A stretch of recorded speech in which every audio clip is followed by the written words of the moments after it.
Les données que nous venons de tirer des serveurs du CME ne sont pas une anomalie statistique. C'est un événement historique. Nous regardons un rapport de livraison qui change tout le visage du marché de l'argent.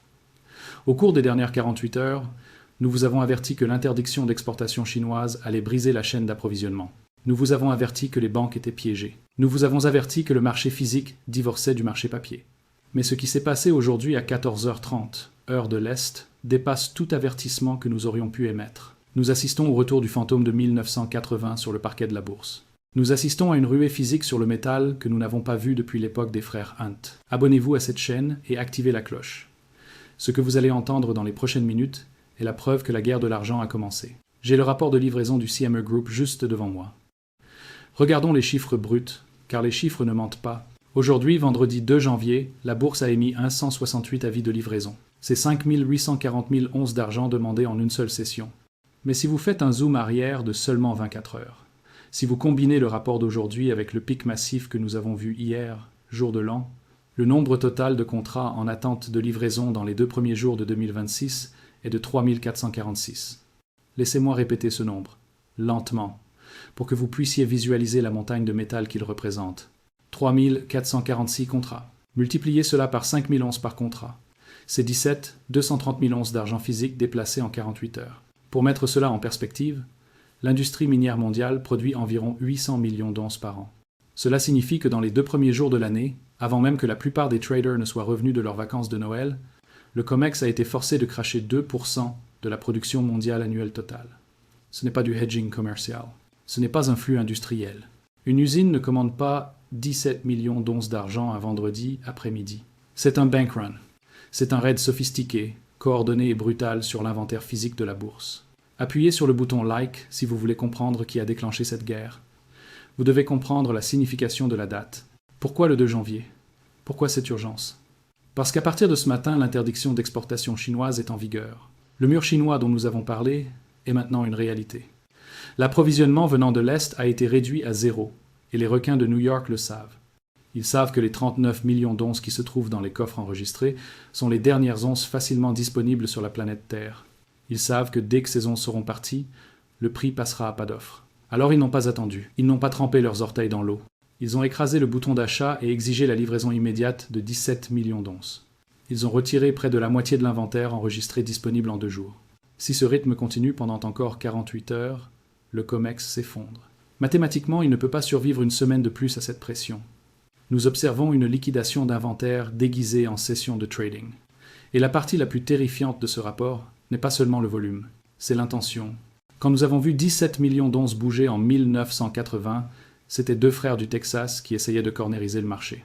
Aujourd'hui, ce ne sont pas des cowboys, ce sont les banques elles-mêmes. Nous voyons un phénomène qui signale la fin du cartel de suppression. Nous voyons du cannibalisme. Les banques ne travaillent plus ensemble pour maintenir le prix bas. La trêve est rompue. Elles se dévorent maintenant les unes les autres pour sécuriser les canaux de sauvetage. Partagez cette vidéo avec quelqu'un qui doit connaître la vérité sur cette guerre bancaire. Quand vous regardez les données des émetteurs et des stoppeurs, la liste de qui a vendu l'argent et qui a acheté l'argent, elle révèle une guerre brutale qui se déroule dans les coulisses. Normalement, les banques se passent l'argent comme une patate chaude pour maintenir le jeu en marche. La banque A vend à la banque B. La banque B vend à la banque C.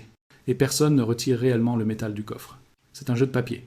Mais aujourd'hui, la musique s'est arrêtée et la patate était gelée. Le métal a cessé de bouger en cercle et a commencé à bouger en ligne droite, hors du coffre d'une banque et dans la forteresse d'une autre banque. Une grande institution a été forcée de saigner. Une grande institution a été forcée de vomir des millions d'onces d'inventaire précieux qu'elle avait désespérément besoin de garder. Et une autre grande institution, une qui était autrefois leur allié, se tenait là avec un seau et a attrapé chaque goutte. C'est ce qui se passe quand une monnaie meurt. Les voleurs arrêtent de voler le public et commencent à se voler entre eux. Nous assistons à l'effondrement de l'accord de gentleman qui a supprimé l'argent pendant 40 ans. Il n'y a plus de gentlemen à Wall Street aujourd'hui. Il n'y a que des prédateurs et des proies. Et la proie saigne actuellement sur le sol de la bourse. Alors qui est la victime? Qui est l'émetteur qui vient de perdre 3 millions d'onces d'argent en une seule journée? Et qui est la baleine bleue qui vient d'avaler 80% du marché? Les noms sur ce rapport vont vous choquer, parce qu'il s'avère que le plus grand acheteur d'argent physique en ce moment n'est pas un singe de Reddit. Ce n'est pas une boutique de pièces. C'est exactement la banque qui a créé la position short papier en premier lieu. Ils renversent le scénario, ils changent de camp, et ils détruisent leur concurrence pour le faire. Regardons les combattants, regardons le raid de la baleine bleue. 17 millions d'onces en 48 heures. Ce n'est pas une exagération.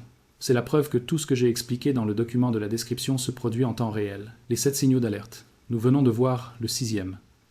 Pendant que les géants se régalent de la carcasse de Deutsche Bank et du marché de gros, aspirant 4 millions d'onces de barres industrielles avant même qu'elles ne touchent le sol, la situation pour le petit gars, pour vous, pour moi, pour la famille moyenne qui essaye de sécuriser ses économies est passée de difficile à impossible. Nous assistons à un blackout total de la chaîne d'approvisionnement au détail. Si vous pensez que le raid sur le COMEX était brutal, vous devriez voir ce qui se passe sur les sites web des principaux négociants en lingots en ce moment. C'est une ville fantôme numérique. L'inventaire est parti. Les étagères sont vides. Les boutons d'achat ont été remplacés par des boutons me notifier. Je surveille les flux d'inventaire des 3 grands négociants en ligne. SD Bouillon, Kitco, AppMex. Depuis la fermeture du marché aujourd'hui, et les données confirment que l'Armageddon du commerce de détail que nous craignons n'est plus une prévision. Il est là. Commençons par SD Bouillon. C'est l'un des plus grands négociants en volume aux États-Unis. Ils ont normalement des dizaines de milliers de pièces prêtes à expédier. Ce soir à 19h, heure de l'Est, leur page produit pour l'American Silver Eagle de l'année, en cours affiche un message terrifiant. Rupture de stock. Mais ça empire. Normalement, quand ils sont en rupture de stock, ils vous donnent une date d'expédition estimée de peut-être 2 semaines. Ce soir, l'estimation dit « prochaine livraison mars ». Mars. Nous sommes début janvier. Ils vous disent que pendant les 8 prochaines semaines, 0 inventaire n'arrive. Pourquoi? Parce que la monnaie américaine ne peut pas obtenir les flancs d'argent. Et pourquoi la monnaie américaine ne peut pas obtenir les flancs d'argent? Parce que JP Morgan vient d'acheter toutes les barres d'argent que la monnaie utilise pour les fabriquer. La baleine bleue a mangé la matière première. Maintenant regardons Kitco. Même histoire. Vous allez sur leur page Silver Eagle et vous n'obtenez même pas un prix. Vous obtenez une case grisée qui dit « Indisponible ». Ils ne prennent même pas de précommande. Ils ont complètement fermé le carnet de commandes. C'est significatif parce que les négociants adorent normalement les précommandes. C'est un prêt sans intérêt du client. Quand un négociant refuse de prendre votre argent pour une livraison future, cela signifie qu'il est terrifié de ne pas pouvoir s'approvisionner en métal à aucun prix. Il a peur de faire défaut envers vous. Alors il choisit de fermer boutique plutôt que de prendre le risque. Et puis il y a AppMex. AppMex est le négociant de dernier recours. Ils ont toujours du métal parce qu'ils facturent les primes les plus élevées. Ils sont le véritable mécanisme de découverte des prix pour l'acheteur désespéré.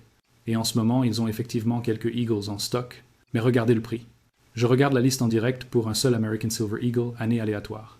Le prix est de 89$ et 700. Laissez cela faire son chemin.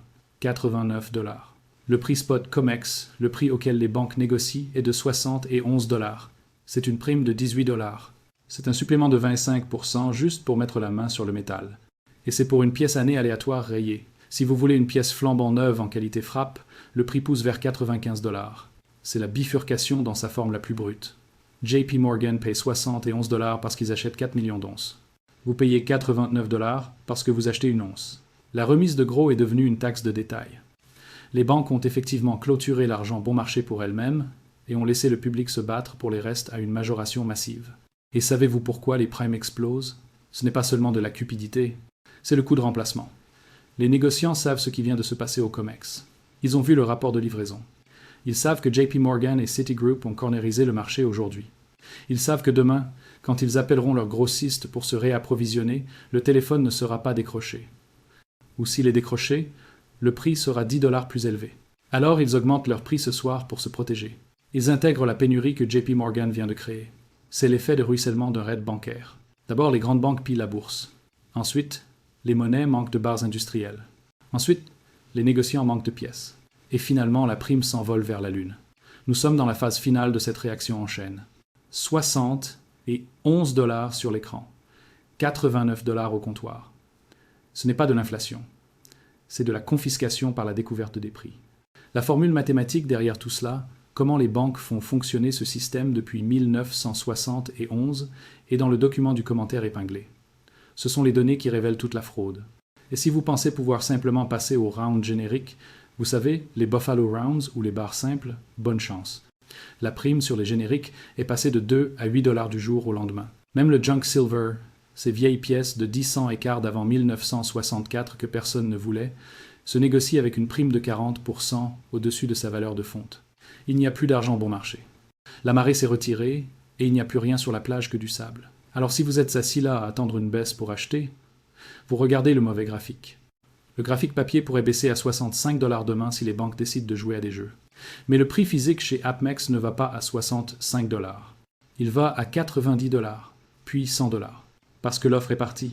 Vous ne pouvez pas acheter ce qui n'existe pas, peu importe ce que dit le graphique.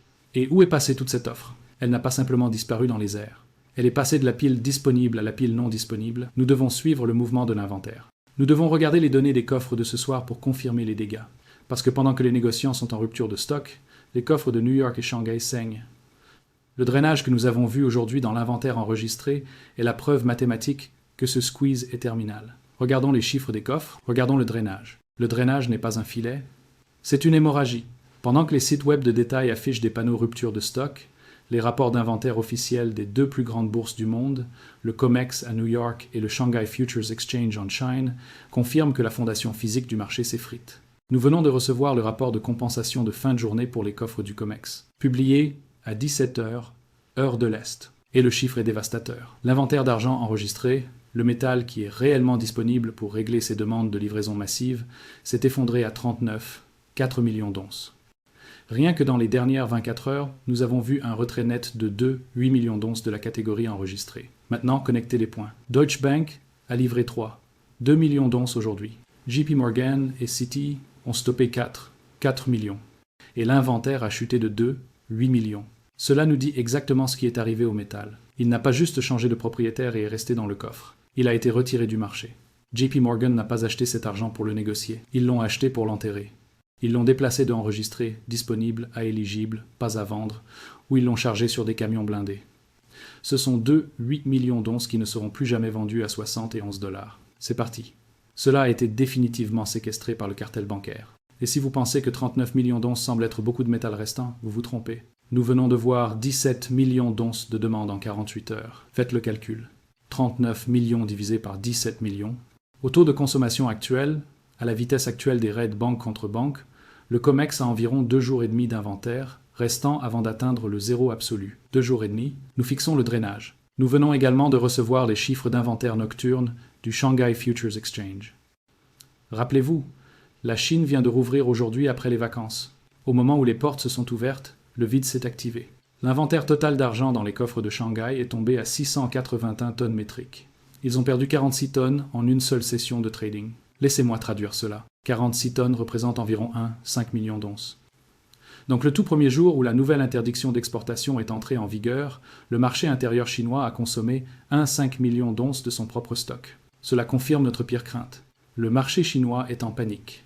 Les acheteurs industriels de Shenzhen et les fabricants de panneaux solaires du Jiangsu n'attendent pas. Ils pilent leur propre bourse parce qu'ils savent que l'interdiction d'exportation signifie qu'aucun nouveau métal n'arrive de l'étranger, et ils ne peuvent pas faire sortir de métal. Ils sont piégés dans la cage avec un tigre affamé, et la seule nourriture qui reste, ce sont ces 681 tonnes. À un taux d'épuisement de 46 tonnes par jour, la bourse de Shanghai est à sec dans 14 jours. Alors, regardez le tableau global. New York saigne 2, 8 millions d'onces par jour. Shanghai saigne 1, 5 millions d'onces par jour. C'est près de 4-5 millions d'onces d'argent physique qui disparaissent des stocks visibles chaque jour. Et les mines ne produisent qu'environ 2 millions d'onces par jour. Nous avons un déficit quotidien de 2-5 millions d'onces. Les mathématiques sont cassées. Le tampon est parti. Nous regardons littéralement les bourses manquer de produits en temps réel. C'est pourquoi JP Morgan a paniqué. Ils voient ces chiffres avant nous. Ils ont vu le drainage de Shanghai commencer ce matin. Ils ont vu les niveaux du COMEX baisser. Et ils ont réalisé, si nous ne prenons pas le métal de Deutsche Bank aujourd'hui, il n'y aura plus de métal la semaine prochaine. Les données d'inventaire sont l'arme fumante. Elles prouvent que ce n'est pas une bulle spéculative. C'est une crise de ressources. Le monde manque d'argent à ces niveaux de prix, et l'événement de réévaluation est le seul moyen d'arrêter l'hémorragie. Et cela nous amène à la conclusion finale. Nous avons le pic de livraison. Nous avons le raid bancaire. Nous avons la rupture de stock au détail. Et nous avons le drainage des coffres. Qu'est-ce que tout cela signifie pour lundi ? Qu'est-ce que cela signifie pour la solvabilité du système ? JP Morgan vient de dépenser des centaines de millions de dollars pour cornériser le marché. Sont-ils en danger ? Ou le risque est-il ailleurs ? Terminons avec le résultat final. Regardons la fin de partie. Et cela nous amène au calcul final. La ligne du bas du bilan. Nous avons regardé l'inventaire physique s'évaporer. Nous avons regardé la chaîne d'approvisionnement au détail s'effondrer. Nous avons regardé les requins s'attaquer les uns aux autres sur le marché de gros. Mais il y a une question finale qui inonde ma boîte de réception en ce moment. C'est la question que chaque chaîne anti-Fed pose. JP Morgan est-elle en faillite ? Ce raid a-t-il brisé les banques ? Le système est-il insolvable ? Nous devons être adultes ici. Nous devons mettre de côté le fantasme et regarder l'arithmétique froide et dure du capital bancaire. parce que si vous jugez mal la force de l'ennemi, vous perdrez la guerre. Regardons le calcul du risque de la transaction d'aujourd'hui. JP Morgan et Citigroup combinés ont pris livraison de 42 millions d'onces d'argent aujourd'hui. Au prix spot actuel de 60 et 11 $ l'once, quelle est la valeur totale en dollars de ce métal? Faites la multiplication. 42 millions fois 60 et 11. Le coût total du raid était d'environ 314 millions de dollars. Pour vous et moi, 314 millions de dollars est une fortune inimaginable. C'est assez pour acheter une île. Mais pour JP Morgan? JP Morgan détient actuellement 65 millions de dollars en capital Tier 1. Citigroup détient environ 240 milliards de dollars. Alors faisons le pourcentage. 314 millions de dollars représentent 0,02% de leur coussin de sécurité combiné. Laissez-moi répéter cela. 0,02%. C'est l'équivalent financier de vous achetant une tasse de café. Cela ne fait pas de brèche dans leur bilan. Cela ne menace pas leur solvabilité. Cela ne déclenche pas un appel de marge de la Réserve fédérale. Si vous attendez que JP Morgan s'effondre parce qu'ils ont dû payer 300 millions de dollars pour de l'argent, vous allez attendre très longtemps. Ils ont la planche à billets numériques derrière eux. Ils ont une liquidité infinie. Le squeeze du dollar est un mythe. Ils ne manqueront jamais de dollars. Mais, et c'est le mais le plus critique de toute l'année, alors que le coût financier était négligeable, le signal physique est assourdissant. Si le coût était si petit, si 300 millions de dollars n'est que de l'argent de poche pour Jamie Dimon, pourquoi l'ont-ils fait? Pourquoi ont-ils rompu la trêve tacite avec Deutsche Bank? Pourquoi ont-ils vidé le coffre enregistré à des niveaux dangereux? Pourquoi ont-ils risqué de créer une panique au détail? Parce que bien qu'ils aient des dollars infinis, ils savent qu'il y a un argent fini. Ils ont fait un raid sur le marché aujourd'hui, non pas parce qu'ils devaient dépenser l'argent, mais parce qu'ils devaient sécuriser le métal. Ils savent que les 314 millions de dollars qu'ils ont dépensés aujourd'hui leur ont acheté 4 millions d'onces. Mais ils savent aussi que la semaine prochaine, ces mêmes 300 millions de dollars pourraient ne leur acheter que 2 millions d'onces. Et le mois prochain, cela pourrait ne rien leur acheter. Cela prouve que la crise n'est pas une question de solvabilité. C'est une question de disponibilité. C'est un verrouillage physique. Les banques convertissent effectivement leur monnaie fiduciaire papier sans valeur, qu'elles peuvent imprimer gratuitement, en le seul actif pour lequel la Chine, Samsung et Tesla se battent. Elles échangent le faux actif contre le vrai actif à une vitesse que nous n'avons pas vue depuis 1980. Elles devancent la réévaluation inévitable. Elles ne sont pas l'argent stupide qui se fait écraser. Elles sont l'argent impitoyable qui fait l'écrasement.